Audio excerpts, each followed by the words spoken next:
मित्रांनो, 2016 पासून 2017 पासून ज्या एका निवडणुकीची वाट बघत होतो ती निवडणूक आपल्या सर्वांसमोर आलेली आहे आणि आपल्याला 10 वर्षानंतर, तब्बल 10 वर्षानंतर इतके वर्ष सोलापूरमध्ये झालेला भ्रष्टाचार मिटवून आपल्या स्वतःची हक्काची सत्ता आणि आपल्या हक्काचे नगरसेवक निवडून द्यायची वेळ आलेली आहे. मी हा 10 वर्षाचा भ्रष्टाचार मानतो, कारण 2017 मध्ये मोठ्या संख्येने भाजपचे नगरसेवक निवडून आले आणि ज्या प्रकाराने सोलापुराची विकास कामं करायची होती, या नागरिकांची विकास कामं करायची होती, नागरिकांची विकास कामं करायची होती, ती विकास कामं न करता इथे फक्त आणि फक्त सरकारची तिजोरी खाली करून स्वतःचे खिसे भरणं, स्वतःच्या घरामध्ये पैसे आणणं, स्वतःच्या कार्यकर्त्यांना, स्वतःच्या चेले चपाट्यांना आणि स्वतःच्या चाकऱ्यांना कॉन्ट्रॅक्ट कसे मिळतील, टेंडर कसे मिळतील याचे राजकारण करून सोलापूरची तिजोरी खाली करण्याचं काम केलेलं आहे. आणि म्हणून मी म्हणतो, ज्या भ्रष्टाचारांनी सोलापूरची तिजोरी खाली करायचं काम केलंय, ज्या नगरसेवकांनी आणि ज्या सत्ताधाऱ्यांनी आतापर्यंत सोलापूरच्या जनतेचा पैसा लुटून खाण्याचं काम केलेलं आहे, ही वेळ आली आहे की त्या सगळ्यांना धडाबस शिकवायची आणि ह्या निवडणुकीत त्या सगळ्यांना पाडून त्यांना घरी बसवायची. कारण मित्रांनो, 2017 नंतर निवडणुका होणार होत्या, 2021 मध्ये निवडणुका होणार होत्या, पण कोरोनाचं काळ सांगितलं, कोणी उद्धव ठाकरेंचं नाव सांगितलं, कोणी एकनाथ शिंदेचं नाव सांगितलं आणि काही लोकांनी ओबीसी आरक्षणाचं नाव सांगितलं आणि त्याच्यामुळे 2017 नंतर निवडणूक ही डायरेक्ट 2026 मध्ये होत आहे. पण मित्रांनो, भाजपच्या नगरसेवकांनी जो लूटमार केली त्याच्यानंतर अजून एक काळा काळ आला होता. या काळा काळामध्ये प्रशासक, शासकीय प्रशासक हे सरकारकडनं नेमण्यात आले होते. हे प्रशासक कोणाचे होते? भाजपने नेमले होते. काम कोणासाठी करत होते? भाजपसाठी. आणि इकडे लुटण्याचं काम कोणाला करत होते? तर सोलापूरच्या नागरिकांना. तर मित्रांनो, मुद्दा समजून घ्या. जेव्हा निवडणूक प्रक्रिया न होता, कोणताही मतदान न होता 5-5 वर्ष सरकारचे नोकर म्हणून प्रशासक आपल्यावरती बसवले जातात आणि ते प्रशासक इकडच्या सरकारचा कारभार सांभाळून पैसे फिरवण्याचं काम, लूटमार करण्याचं काम आणि भ्रष्टाचार करण्याचं काम जेव्हा करतात, त्याला आपण हे संविधानाचं उल्लंघन आणि संविधानाचा अपमान मानतो.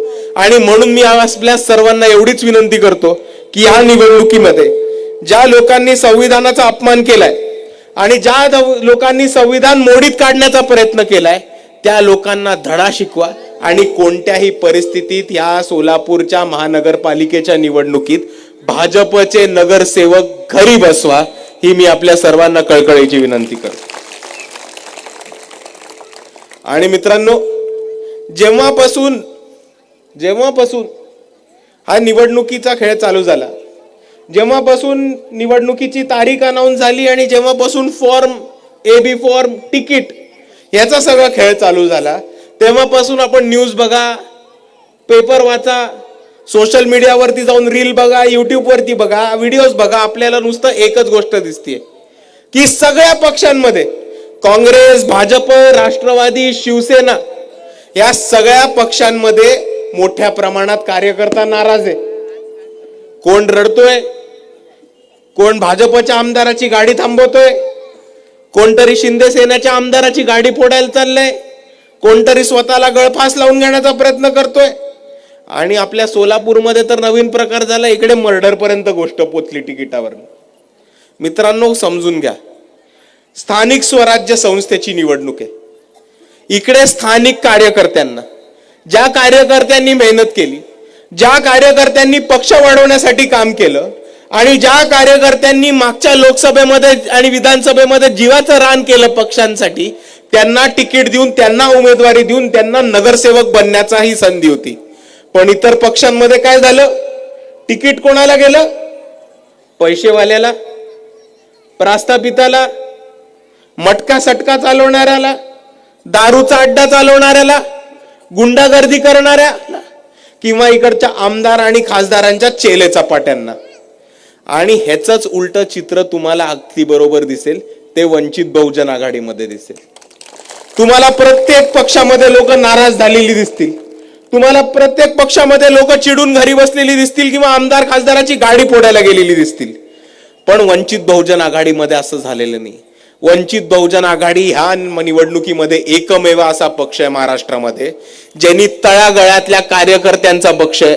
आणि आम्ही हे ठरवले की बाहेरनं आमदार येऊ देत, खासदार येऊ देत, आमदाराचा पोरगा येऊ देत, अमित शहाचा पोरगा जय शहा येऊ देत, त्याला तिकीट वंचित मध्ये नाही म्हणजे नाही.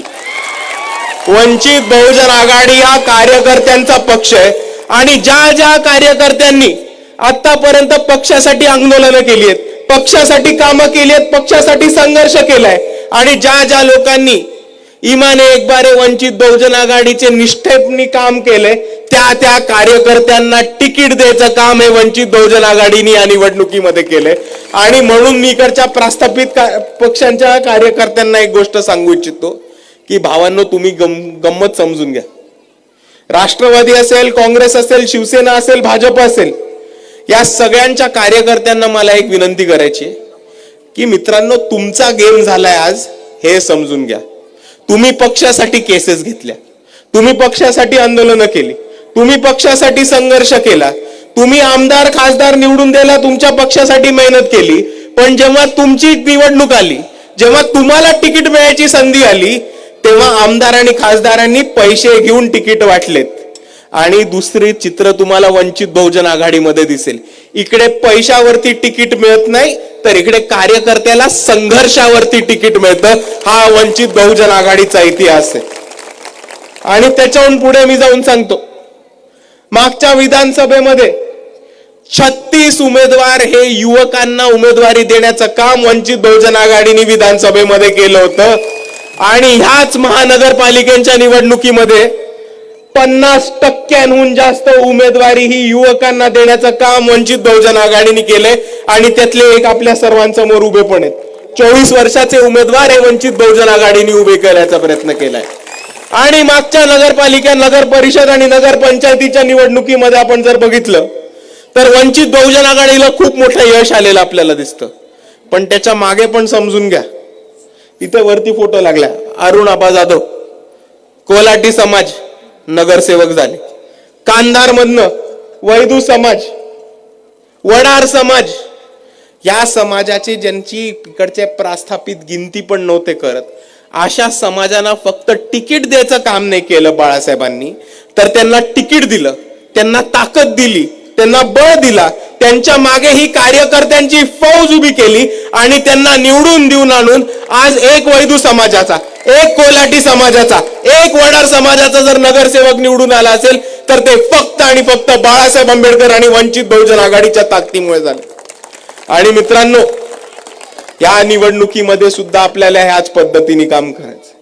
सोलापूरमध्ये सुद्धा वडार समाजाला, कैकाडी समाजाला, मायक्रो ओबीसी समाजाला, मुसलमान समाजाला, लिंगायत समाजाला, धनगर समाजाला तिकीट देण्याचं काम हे वंचित बहुजन आघाडीने केलंय. आणि मी तमाम वंचित बहुजन समाजांना एवढीच विनंती करतो की आज आपल्या बरोबर उभा राहणारा, आपल्या सुखादुखामध्ये उभा राहणारा, तुमच्या आडी अडचणीमध्ये, अन्याय अत्याचारामध्ये उभा राहणारा, आणि नुसत्याच कठीण काळामध्ये नाही तर निवडणुकीच्या वेळेमध्ये आपल्याला तिकीट देऊन आपल्या समाजाचे उमेदवार निवडून आणणारा अख्ख्या महाराष्ट्रामध्ये एकच पक्ष आहे आणि त्या पक्षाचं नाव आहे वंचित बहुजन आघाडी. आणि म्हणून मी तमाम बहुजन समाजाला एवढीच विनंती करतो की आपण आपला पक्ष कोणता आहे ते ओळखा आणि या शामिल व्हा. या पक्षाचे दरवाजे आपल्यासाठी कायम स्वरूपी उभे आहेत. आणि मित्रांनो, हेच बोलत असताना मला सोलापूरकडे गेले 10 वर्ष इकडे भाजपवाल्यांनी, काँग्रेसवाल्यांनी ओरडून ओरडून ढिंडोरा पिटला की सोलापूर स्मार्ट सिटी केली, सोलापूर स्मार्ट सिटी केली. काय घंटा स्मार्ट सिटी केली या लोकांनी इकडे. आणि मला सर्वात पहिले एक गोष्ट आपल्या सर्वांना सांगू देत की 5 बिनडोक लोक एकत्र आली आणि नाव स्मार्ट दिलं तर तो माणूस स्मार्ट होत नाही, ते शहर पण स्मार्ट होत नाही. तुम्हाला एक गार्डन बांधून त्याच्या भोवती 5 खांब बांधून एक कारंजा टाकून थोडं सुशोभीकरण केलं तर त्याला कुठेही स्मार्ट सिटीचा आराखडा मानत नाहीत आणि त्याला स्मार्ट सिटी बोलत नाहीत. तुम्ही IT प्रकल्प आणताय की नाही, इन्फॉर्मेशन टेक्नॉलॉजीचे प्रकल्प आणताय की नाही, IT सेक्टर तुमच्या शहरात उभं राहतंय की नाही, तुमच्या शहरात नवीन कंपन्या येत आहेत का, तुमच्या शहरात नवीन प्रकल्प येत आहेत का, तुमच्या शहरात आंतरराष्ट्रीय दर्जाचे बिझनेस येत आहेत का, आंतरराष्ट्रीय दर्जाचे फॉरेनचे युनिव्हर्सिटीज किंवा महाराष्ट्रातल्या युनिव्हर्सिटीज तुमच्या शहरात उघडतायत का, याच्यावरनं ठरतं की आपलं शहर स्मार्ट सिटी आहे की नाही. आणि जर आपण हे आराखडे बघितले तर गेल्या 10 वर्षांमध्ये एकही नवीन कंपनी किंवा एकही नवीन फॅक्टरी ही सोलापूरमध्ये चालू झालेली नाही. IT सेक्टर चालू करणार म्हटले, पण ज्या पोरांनी ज्या विद्यार्थ्यांनी ITचं शिक्षण सोलापूरमध्ये घेतलं ते स्वतः आता पुणे मुंबईला नोकरी करायला किंवा बँगलोर हैदराबादला नोकरी करायला जातात. एक चांगलं दर्जेदार हॉस्पिटल नाही, एक महाराष्ट्राच्या दर्जाची किंवा भारताच्या दर्जाची मोठी युनिव्हर्सिटी इकडे उभी झालेली नाही. आणि जर आपण हे सगळं करायला कमी पडत असलो तर नाव स्मार्ट सिटी दिलं तरी आपण स्मार्ट सिटी होत नाही, हे मला आपल्या सर्वांना सांगायचं. आणि स्मार्ट सिटी उभारायला जर आपल्याला नवीन प्रकल्प आणायचे असतील, जर आपल्याला नवीन कंपन्या आणायच्या असतील, जर आपल्याला नवीन फॅक्टऱ्या उभ्या करायच्या असतील, IT सेक्टर उभं करायचं असेल आणि इकडच्या तरुणांच्या हाताला रोजगार द्यायचा असेल, तर आपल्याला हे बघायला लागणार आहे की आपल्याला मूलभूत गरजा हे उभं करायला तरी पुढे का. आपण IT सेक्टरची बाता करतो, स्मार्ट सिटीच्या बाता करतो, पण आजही सोलापूरची अशी परिस्थिती आहे की प्रत्येक माणसाच्या घराला पाणी हे 8 दिवसानंतर येतं. आणि म्हणून मी वंचित बहुजन आघाडीच्या वतीने इथे उभं राहून घोषणा करतो की जर वंचित बहुजन आघाडी सत्तेमध्ये आली तर प्रत्येकाच्या घराला नळ आणि त्या नळाला दररोज पाणी देण्याचं काम हे वंचित बहुजन आघाडी महानगरपालिकेच्या अंतर्गत करणार आहे. दुसऱ्या बाजूला जी आरोग्याची परिस्थिती ढासळली आहे त्या आरोग्याच्या परिस्थितीवरती काम करून सोलापूरमध्ये एक 250 ते 300 बेडचं एक नवीन सरकारी हॉस्पिटल जिथे मोफत कमी दरामध्ये दर्जाची ट्रीटमेंट आणि उपचार हे इकडच्या तमाम गोरगरीब नागरिकांना मिळतील ह्याचं नियोजन आणि प्रत्येक वॉर्डामध्ये एक आरोग्य केंद्र चालू करण्याचं काम हे वंचित बहुजन आघाडी नक्कीच करेल.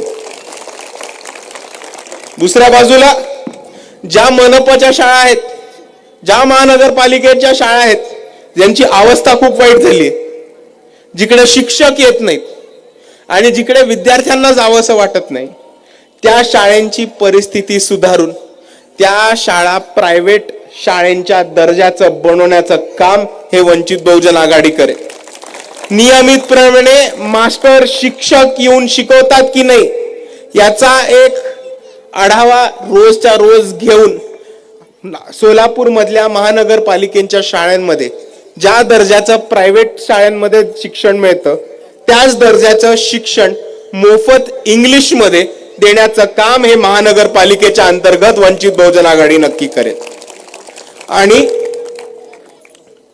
आपली जी MIDC बंद पडलेली आणि दुसऱ्या बाजूला आपली जी टेक्सटाईल इंडस्ट्री, कपड्याची इंडस्ट्री सोलापूरची बंद पडली आहे, ती MIDC आणि टेक्सटाईल इंडस्ट्रीचं पुनर्वसन करून ती परत एकदा चालू करून वर्षाला 5,000 पेक्षा जास्त रोजगार इकडच्या युवकांच्या हाताला द्यायचं काम वंचित बहुजन आघाडी सत्तेमध्ये नक्कीच येऊन करेल. आणि म्हणून मी आपल्या सर्वांना एवढीच विनंती करतो मित्रांनो की ह्या निवडणुकीमध्ये सोलापूरच्या विकासासाठी आपल्या सर्वांची परिस्थिती, आपल्या वस्तीची, आपल्या मोहल्ल्याची परिस्थिती ही बदलण्यासाठी आणि सोलापूरचा विकास करण्यासाठी वंचित बहुजन आघाडीला एक संधी आपण सर्वांनी देऊन बघावी अशी मी आपल्या सर्वांना कळकळीची विनंती करतो. आणि दुसऱ्या बाजूला जाताना मला एक गोष्ट मांडून जायची आहे की आपल्या विरोधात कोण आहे माहिती आपल्या सर्वांना? भाजप. RSS निवडणूक नाही लढत ना, निवडणूक लढत असते तिकडे पण हरवलं असतं. पण आपल्या समोरात रिंगणात कोण आहे? भाजप. आणि दुसऱ्या बाजूला कोण आहे? काँग्रेस. नाही, दुसऱ्या बाजूला पण भाजपच आहे. कारण प्रणिती शिंदे या भाजपसाठी काम करतात ते आपल्या सर्वांना माहिती आहे. तुम्हाला एक आतली गोष्ट सांगू का? बाहेर जाऊन नाही सांगणार, नक्की स्वतःपर्यंतच ठेवायचं. तर आतली गोष्ट अशी आहे की ह्या निवडणुकीच्याच आधी प्रणिती शिंदे या भाजपमध्ये प्रवेश घेणार होत्या, ऑक्टोबर महिन्यातच घेणार होत्या, बरोबर की नाही? बरोबर. तुमच्यातच ठेवा, बाहेर जाऊन नका सांगू. पण त्यांना फडणवीस साहेबांनी सांगितलं थांबा, 3 महत्वाच्या निवडणुका येत आहेत, नगरपालिका येते, महानगरपालिका येते आणि जिल्हा परिषदच्या निवडणुका येत आहेत. तुम्ही तोपर्यंत काँग्रेसमध्येच थांबा, सेटिंग करून भाजपचे सगळे उमेदवार निवडून आणा आणि मग प्रणितीताई काँग्रेसमधनं भाजपमध्ये प्रवेश घेतील, अशी प्रणितीताईंची आणि फडणवीसांची डील झालेली आहे. तर म्हणून मी आपल्या सर्वांना एवढंच म्हणतो की आपल्या समोर एका बाजूला भाजप आहे आणि दुसऱ्या बाजूला कोण आहे? भाजपच आहे. कारण प्रणितीताई कोणासाठी काम करतात? भाजपसाठी. आणि म्हणून या परिस्थितीमध्ये जर भाजपला पाडायचं असेल तर आपल्याला एकच पर्याय, तो म्हणजे वंचित बहुजन आघाडी. आणि ह्यांची नाती खूप आतमधली आहेत भाजपशी. तुम्हाला एक 2-3 महिन्यापूर्वीचं एक उदाहरण देतो. सुशील कुमार शिंदेची एक नात आहे, नाव माहितीये त्यांचा, श्रॉफ काहीतरी, दिया श्रॉफ. त्यांचं लग्न झालं. त्यांच्या लग्नामध्ये चीफ गेस्ट कोण होतं माहितीये का? 3 चीफ गेस्ट होते. सगळ्यात पहिले शरद पवार, दुसरे कोण? अडाणी, आणि तिसरे कोण? फडणवीस. आता तुम्ही मला सांगा की हे भाजप काँग्रेस समोर समोर नाटक करतात, ईव्हीएम वरती लढायचं, रस्त्यावरती लढायचं, पण ह्यांचे बिझनेस एक, ह्यांची लग्न एक, ह्यांची नातेगोते एक.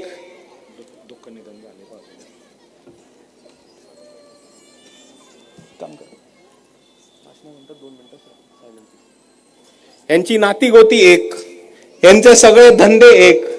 आणि प्रणितीताईंनी प्रवेश घेतला की ह्यांचा पक्ष सुद्धा एक. आणि म्हणून आपल्या सर्वांना म्हणतो की काँग्रेसच्या नादाला नका लागू. तुम्ही काँग्रेसला मत दिलं म्हणजेच भाजपला मत दिल्यासारखं होतं. हे मी अख्ख्या महाराष्ट्राच्या काँग्रेस बद्दल बोलत नाही, हे मी फक्त तुमच्या सोलापूर बद्दल बोलतोय.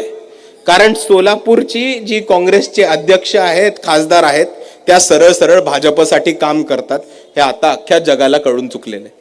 पण दुसऱ्या बाजूला मित्रांनो, मला जाताना एकच गोष्ट सांगायची आपल्याला की आपण सर्वांनी बघितलं असेल, ईव्हीएमचं आंदोलन असो, गायरान जमिनीचं आंदोलन असो, भूमिहीनांचं आंदोलन असो, अडाणीच्या विरुद्ध आंदोलन असो, आपलं महाबोधी बुद्धी विहार वाचवण्याचं आंदोलन असो, किंवा सोलापूरमध्ये जी शिंदेच्या काळामध्ये मशीद पडली होती त्या मशिदीचं आंदोलन असो, एका पक्षाचे कार्यकर्ते आणि एक पक्ष आपल्या सर्वांसाठी दरवेळेस उभे राहतो, ते म्हणजे वंचित बहुजन आघाडी आणि वंचित बहुजन आघाडीचे कार्यकर्ते.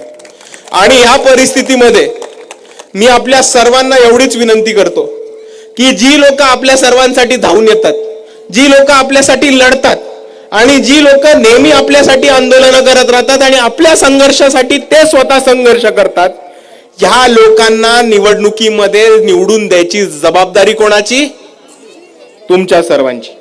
कारण मुद्दा सोपा आहे, ही लोक लढली तुमच्यासाठी. या लोकांनी पोलिसांचे फटके खाल्ले, जेलमध्ये गेले तुमच्यासाठी. या लोकांनी कोर्ट केसेस अंगावरती घेतल्या तुमच्यासाठी.